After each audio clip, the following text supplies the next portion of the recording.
Wild Bill's reputation demanded that he be exceedingly cautious. For instance, he never liked to sit with his back to the door.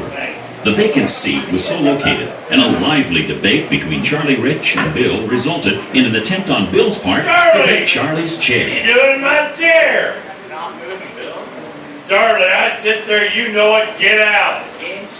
Bill was not given his request, and grudgingly, with great hesitation, took the empty chair.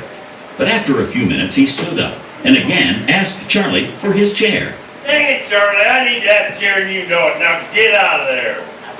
Bill didn't win this argument either, and on this rare occasion, he settled down, sitting with his back to the door. Wariness, though, kept Bill alert, for all knew him to be a left-handed drinker, leaving his right hand free to handle his pistol.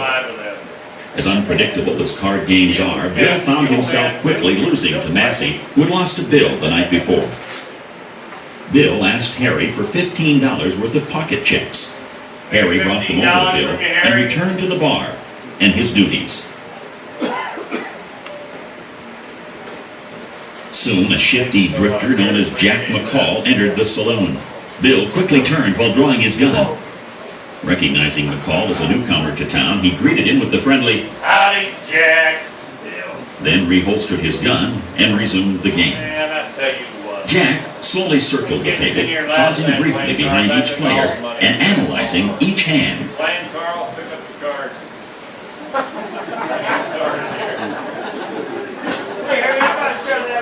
You're bad. Wild Bill's attention was on Massey. There was a friendly argument between them, and Wild Bill remarked, Massey, you know I'm going to take all them tips over there. How many you got? Tell you what. Upon returning directly behind Wild Bill, suddenly Jack McCall, Take that there, you! Those dirtiest boots! the bullet struck Bill in the back of the head, coming out of his left cheek and lodged in Captain Massey's left arm.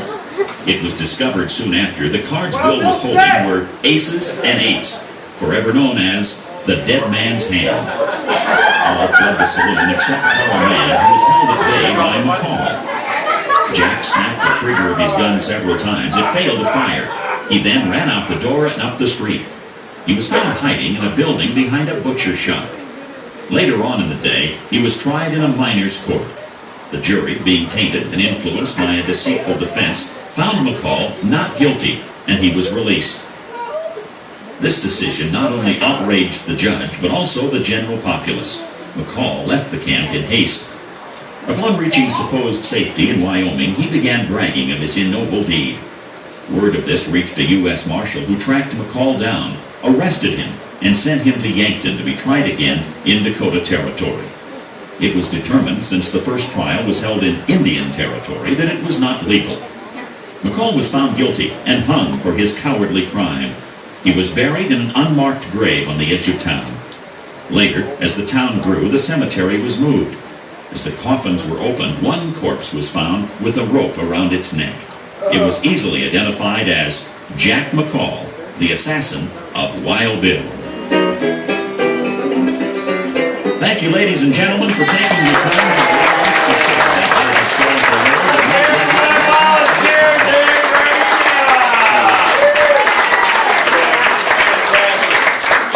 Hey, we'll be out here for pictures for a little while. You want a picture with me and